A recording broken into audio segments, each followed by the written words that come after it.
राज जी पर आरोप नहीं लगे थे जब विकास राज जी कांग्रेस के प्रदेश अध्यक्ष और राजस्थान के शिक्षा मंत्री थे और उनके मुख्यमंत्री अशोक गहलोत जी ने मास्टरों से पूछा उनकी मौजूदगी में कि क्या आपसे ट्रांसफर में पैसे लिए जा रहे हैं क्या, तो उन मास्टरों ने खुल्लम खुल्ला कहा हाँ साहब पैसे ले रहे हैं। ये अब बीच में खाने नहीं दे रहे हैं, 1 रुपया ऊपर से आता है सीधा खाते में जाता है,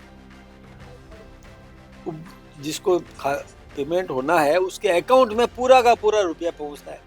तो बिचौलिया का पेट में मरोड़े उठ रहे हैं, इसलिए उनको खाने को मिल नहीं रहा है, इसलिए वो अनर्गल आरोप लगाते हैं, पर्ची पर्ची पर्ची कर रहे हैं। क्या पार्टी कौन जीतेगा कौन हारेगा, तो बीजेपी ऐसा माना जाता है कि गांव में कांग्रेस मजबूत है और कांग्रेस के लोग भी दावा कर रहे हैं कि हम इस बार पंचायत चुनाव। देखिए दावा तो हर कोई करेगा, यदि आज वो दावा नहीं करे तो कल ही उनकी दुकान खाली हो जाएगी। ये दावा तो हर कोई करेगा ही कि हम जीत रहे हैं, लेकिन जहाँ पर अभी हमको सबको जो लग रहा है कि जो राजस्थान सरकार ने विकास के काम किए वो बेमिसाल है। कांग्रेस ने जो 5 वर्षों में नहीं किए उससे अधिक हमने 2 वर्षों में करके दिखा दिया। तो जनता जागरूक है, जनता सब समझती है कि क्या करना चाहिए, इसलिए जनता सही निर्णय करेगी और हमको जिताएगी। कांग्रेस आरोप लगाती है कि बीजेपी सिर्फ नाम बदलने का काम करती है, काम किए ना, काम किए, इतने काम किए। ईआरसीपी कांग्रेस को दिखता नहीं है कि हमने, यानी कांग्रेस ने 5 साल में कुछ नहीं किया। हमने ईआरसीपी का काम सरकार बनते ही करवा दिया। कांग्रेस के समय में बिजली नहीं मिलती थी, हमारे समय में बिजली पूरी मिल रही है और हम किसान को भी दिन में बिजली देने की स्थिति में आ गए। हम बिजली में आत्मनिर्भर बन गए। ये पहली बार हुआ है कि बिजली में राजस्थान आत्मनिर्भर बन रहा है। यही नहीं, यमुना का पानी भी हमको मिलने लगेगा, ये काम भी हमने किया। नर्मदा का पानी भी हम ले रहे हैं। राजस्थान में राइजिंग राजस्थान किया हमने, औद्योगिक विकास किया, यहाँ इंडस्ट्री लग रही है, लोगों को रोजगार मिल रहा है, राजस्थान की संपन्नता बढ़ रही है, सड़कों का सुदृढ़ीकरण कर रहे हैं, नौकरियां दे रहे हैं।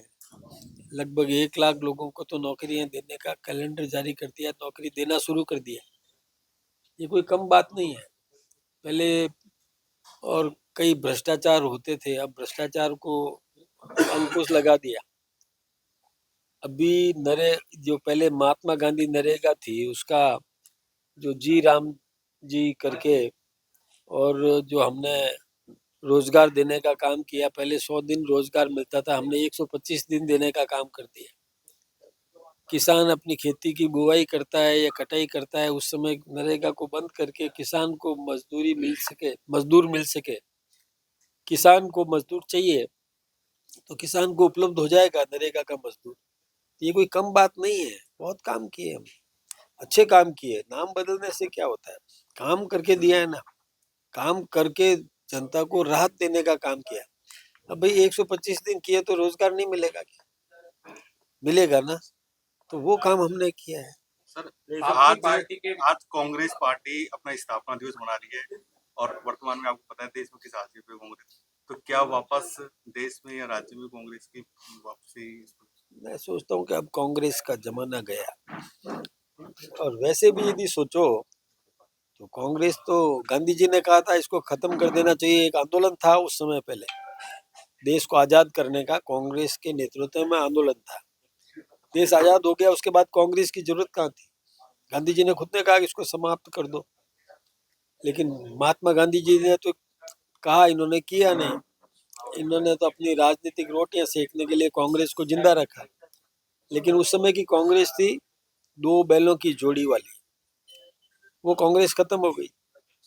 फिर वो गाय बछड़ा वाली कांग्रेस आ गई, फिर गाय बछड़ा वाली कांग्रेस भी खत्म हो गई, फिर हाथ का पंजा वाली कांग्रेस आ गई। तो कांग्रेस है कहाँ, कौन सी कांग्रेस है? कांग्रेस भी कितनी बदलती गई, अब कांग्रेस रही नहीं। सर आपकी पार्टी के विधायक पर भ्रष्टाचार जैसे आरोप लगे हैं, इसमें पार्टी का क्या स्टेप? देखिए सही बात तो यह है कि जब पहले जयकृष्ण पाटीदार बागीडोरा का बीटीपी का विधायक जिसने पैसे ले लिए, प्रश्न से हटने के लिए पैसे ले लिए, तो उसी समय कार्रवाई हो जानी चाहिए थी, उसकी सदस्यता समाप्त हो जानी चाहिए थी। फिर कांग्रेस के विधायक पर भी तो आरोप लगा है, निर्दलीय पर भी लगा है। हमारी पार्टी का भी एक विधायक है जो एक नाटक में फंसा। वो नाटक था, स्टिंग था। स्टिंग बोलते हो आप? एक तो होता है कि वास्तविकता, वास्तविकता में कोई काम के बदले में पैसे ले लिए या कोई काम करवाया वो, लेकिन एक स्टिंग था। स्टिंग का मतलब है एक स्वांग, एक नाटक, एक प्रयास, एक कपोल काल्पनिक आधार पर सौदेबाजी, और उसमें भी स्वीकारोक्ति को हम ठीक नहीं मानते, हम उसको अपराध मानते हैं। हम कतई बर्दाश्त नहीं करते किसी भी प्रकार का अपराध। उस नाटक में भी, वो नाटक था, लेकिन नाटक में भी, और एक तो हकीकत हुआ, वो जो हकीकत हुआ उसको ज्यादा गंभीर मानोगे या नाटक को ज्यादा गंभीर मानोगे? जो हकीकत में पैसे ले लिए, रेड हैंडेड गिरफ्तारियां हो गई, तो वो बड़ा अपराध है ना। तो फिर कौन बचा इसमें? सर पीसीसी जो अध्यक्ष है उन्होंने कई बार आरोप लगाते हैं पर्ची की सरकार बार बार करते रहते हैं, पर्ची आएगी सरकार बदल डोटासरा जी इंतजार कर रहे हैं कि उनकी कहीं से पर्ची आ जाए। पर्ची की बातें करते हैं, उनकी पर्ची कहाँ से आएगी? उनकी पर्ची जाने वाली है खुद की। वो आ रहा है, प्रदेश अध्यक्ष का पद भी अब पता नहीं क्या होगा। लेकिन सबसे बड़ी बात यह है कि ऐसे कह देने से काम नहीं होता। डोटासरा जी पर आरोप नहीं लगे थे क्या? जब डोटासरा जी कांग्रेस के प्रदेश अध्यक्ष और राजस्थान के शिक्षा मंत्री थे, और उनके मुख्यमंत्री अशोक गहलोत जी ने मास्टरों से पूछा उनकी मौजूदगी में कि क्या आपसे ट्रांसफर में पैसे लिए जा रहे हैं क्या, तो उन मास्टरों ने खुल्लम खुल्ला कहा हाँ साहब पैसे ले रहे हैं, ये ट्रांसफर में पैसे ले रहे हैं। अब वो यार ईमानदारी की बात करेंगे, कैसे काम चले? जिन पर इतने, मतलब खुद के मौजूदगी में, मुख्यमंत्री की मौजूदगी में, शिक्षा मंत्री की मौजूदगी में मास्टर ये बात कह रहे हैं, तो अब इससे ज्यादा क्या कहोगे आप? क्या वो स्वच्छता की बात करते हैं और पर्ची पर्ची पर्ची? अरे पर्ची की बात करते हो, जो काम करके दिखाया उसको तो देखो। क्यों नहीं? डोटासरा जी जब सरकार में थे तो ईआरसीपी के लिए केंद्र का जल शक्ति मंत्री बुला रहा है कि मध्य प्रदेश के मुख्यमंत्री के साथ राजस्थान का मुख्यमंत्री बैठ करके चर्चा करके हम इसका निपटारा कर देने को तैयार है। नहीं गया हमारा राजस्थान का मंत्री, यहाँ तक सेक्रेटरी तक को नहीं भेजा। नहीं भेजेगा, समझौता कैसे होगा? पेपर लीक कितने हुए कांग्रेस के जमाने में? वो किस मुंह से स्वच्छता की बात करते हैं? उनको सबको गिरफ्तार किया ना, जेल में सीखचों में बंद किया, उसके बाद कोई पेपर लीक नहीं होने दिया।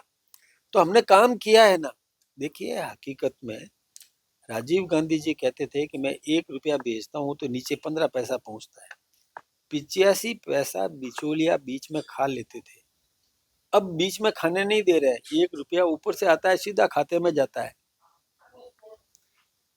जिसको पेमेंट होना है उसके अकाउंट में पूरा का पूरा रुपया पहुंचता है।